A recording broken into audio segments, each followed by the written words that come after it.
வணக்கம் நண்பர்களே, நான் உங்கள் பெரியசாமி ஜோதிடர். நம்ம தொடர்ந்து அற்புதமான பதிவுகள்லாம் பார்த்து வந்துக்கிட்டு இருக்கிறோம். இப்போ நம்ம பார்க்க இருக்க பதிவு என்னன்னு பார்த்தீங்கன்னா, சனி சந்திரன் சேர்க்கை. சனி சந்திரன் சேர்க்கை அப்படிங்கிறது வந்துட்டு எல்லாத்துக்கும் தெரிஞ்ச விஷயந்தான். புணர்ப்பு தோஷம்.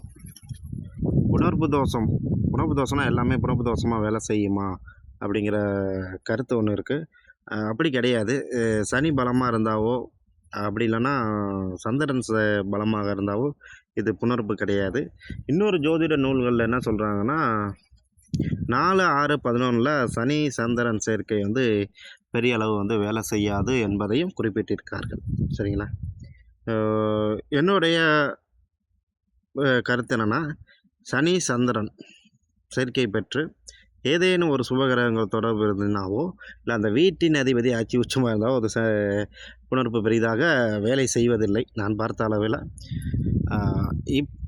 அதாவது சனி சந்திரன் இதோட புதன் சேர்ந்துச்சுன்னா எப்படி இருக்கும், அதுதான் நம்ம இன்றைக்கி எடுத்துருக்கிறது.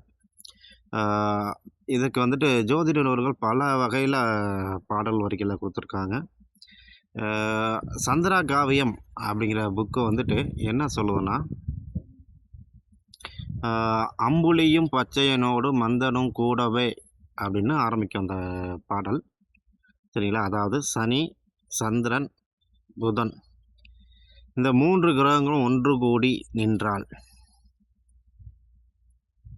அதாவது வித்தையிலே வல்லவனாவான். சரிங்களா? வித்தைகள் நிறைய கற்றிருப்பார். வாதம் செய்யும் கலைகளில் வல்லவன். சரிங்களா? வாதம் செய்யும் கலைகளில் வல்லவன். மற்றவர்களை வெல்லும் வல்லமை படைத்தவனாக ஜாதகன் விளங்குவான். சரிங்களா? அதாவது போட்டிகள் இல்லை, வெல்றதுக்கு உண்டான பவர் அவன்கிட்ட இருக்கும். அரசாங்கத்தில்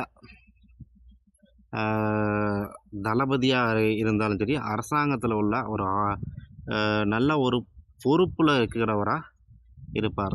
அரசியல்வாதிக்கு அறிவுகளை புகட்டும் வகையில் வல்லவராக இருப்பார். சரிங்களா? பெரிய பெரிய மனிதர்கள் கூட இணைஞ்சிருப்பாங்கள்ல அறிவுரைக்கு, ஸோ அவர்களாக இருப்பார்கள். பெரிய பெரிய வெற்றிகளை சாதிப்பவராக இருப்பார். அதாவது சனியும் சந்திரனும் புதனும் சேரும்போது பெரிய பெரிய வெற்றிகளையும் பெரிய பெரிய நன்மைகளும் தானாக வந்து வாய்க்கும் என்று சொல்லியிருக்காங்க. இதில் நம்ம எடுத்துக்கக்கூடிய தலைப்பில் நம்ம என்ன எடுத்துக்கணும்னா, வாய்ப்பேச்சில் வல்லவர்கள் அப்படின்னா பஞ்சாயத்தாக இருக்கலாம். அப்படி இல்லைன்னா, ஏன்னா சனின்னா கருப்பு. ஸோ நீங்கள் வக்கீலுக்கு படிக்கிறதா இருந்தால் சனி சந்திரன் புதன் சேர்க்கை இருந்துச்சுன்னா உங்களுக்கு வெற்றி தானாக அமையும் என்பது என்னுடைய கருத்து. சரிங்களா? நீங்கள் அதே போல் பெரிய பெரிய அரசியல்வாதிகளுக்கு அறிவுரை செய்யக்கூடிய ஒரு இடத்துல இருப்பாங்கள்ல, அரசியல் தலைவர்கள், இந்த அதே மாதிரி பெரிய பெரிய நிர்வாகம் நடத்துகிறவங்களுக்கு அட்வைஸராக இருப்பாங்கள்ல, ஸோ அவங்களுக்கெல்லாம் இந்த திறமை இருக்கும். அதே போல் அந்த மேடை பேச்சுகளில் வெற்றியாகக்கூடிய திறமைகள் இதெல்லாம் இருக்கக்கூடிய ஒரு ஜாதகம். நீங்கள் அட்வொகேட் அண்டு மேடை பேச்சாளர்,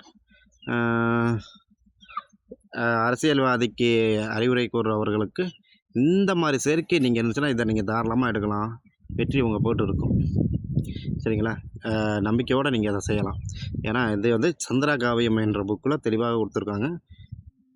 அதனால் சனி சந்திரன் புதன் சேர்க்கை இருக்கா, வெற்றியாளர் தான். முடிவு பண்ணிக்கோங்க. அட்வொகேட் படிச்சிருந்தீங்க நீங்கள் தான் வெற்றி. ஓகே, நன்றி நேயர்களே.